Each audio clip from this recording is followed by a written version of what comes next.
बहुत समय पहले की बात है। एक छोटे से गांव में एक वृद्ध जोगी, जिसका नाम विश्वनाथ था, रहता था। विश्वनाथ अपने ज्ञान और साधना के लिए प्रसिद्ध था। उसकी उम्र करीब 70 वर्ष थी, लेकिन उसकी आंखों में एक अद्भुत चमक थी। वह हमेशा साधना में लीन रहता था और गांव के लोगों को अपने अनुभवों से प्रेरित करता था।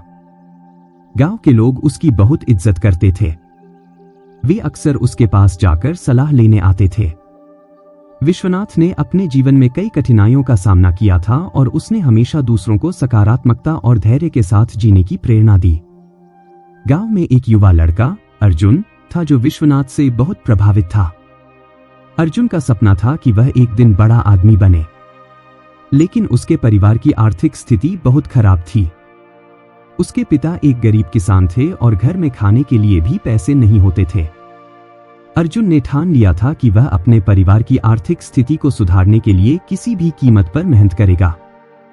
अर्जुन ने पढ़ाई जारी रखी, लेकिन उसे पढ़ाई के साथ साथ काम भी करना पड़ा। उसने गांव में एक दुकान पर काम करना शुरू किया। वह सुबह दुकान पर काम करता और शाम को पढ़ाई करता, लेकिन उसकी मेहनत कभी बेकार नहीं गई। उसने अपनी मेहनत से अच्छे नंबर प्राप्त किए और गांव में अपनी प्रतिभा साबित की। एक दिन अर्जुन ने विश्वनाथ से मिलने का निर्णय लिया। वह उनके पास गया और बोला, महात्मा जी, मैं एक बड़ा आदमी बनना चाहता हूं, लेकिन मुझे बहुत कठिनाइयों का सामना करना पड़ रहा है। क्या आप मुझे कोई सलाह दे सकते हैं? विश्वनाथ ने मुस्कुराते हुए कहा, बेटा, कठिनाइयां जीवन का हिस्सा हैं। अगर तुम सच्चे मन से मेहनत करोगे और अपने सपनों पर विश्वास रखोगे, तो एक दिन तुम निश्चित रूप से सफल हो जाओगे। अपने लक्ष्य पर ध्यान केंद्रित रखो और कभी हार मत मानो। विश्वनाथ की बातें सुनकर अर्जुन को हिम्मत मिली। उसने अपने सपनों की ओर बढ़ने का संकल्प लिया। उसने अपने काम के साथ साथ अपनी पढ़ाई पर ध्यान देना जारी रखा। वह हर दिन थोड़ी देर अधिक पढ़ाई करने का प्रयास करता और अपनी मेहनत को और बढ़ाता गया। एक दिन गांव में एक बड़ी समस्या आई। गांव के जल स्रोत सूख गए और लोगों को पानी की किल्लत होने लगी। गांव वाले बहुत चिंतित थे। अर्जुन ने देखा कि गांव के लोग कितनी मेहनत कर रहे थे, लेकिन समस्या का समाधान नहीं हो रहा था।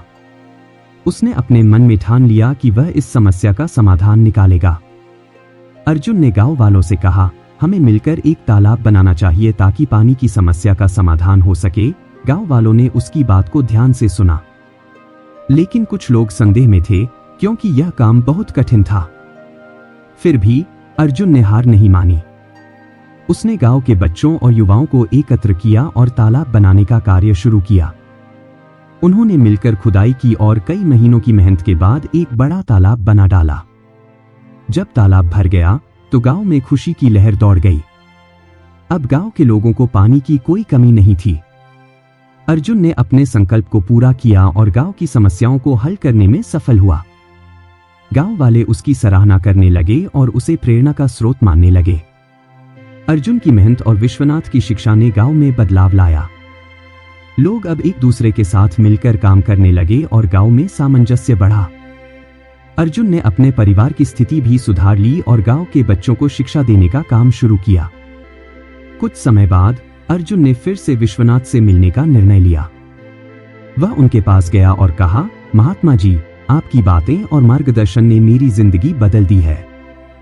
मैं अब अपने सपनों को साकार कर रहा हूं। आपकी प्रेरणा से मैं सफल हो पाया। विश्वनाथ ने उसे आशीर्वाद दिया और कहा, तुमने अपनी मेहनत और सकारात्मकता से साबित कर दिया कि सच्चा ज्ञान और मेहनत ही सफलता की कुंजी है। तुम दूसरों के लिए प्रेरणा बन गए हो। आगे बढ़ते रहो। इस कहानी से हमें यह सीखने को मिलता है कि जीवन में कठिनाइयां आएंगी, लेकिन अगर हम अपने सपनों पर विश्वास रखें और मेहनत करते रहें तो हम उन्हें पूरा कर सकते हैं।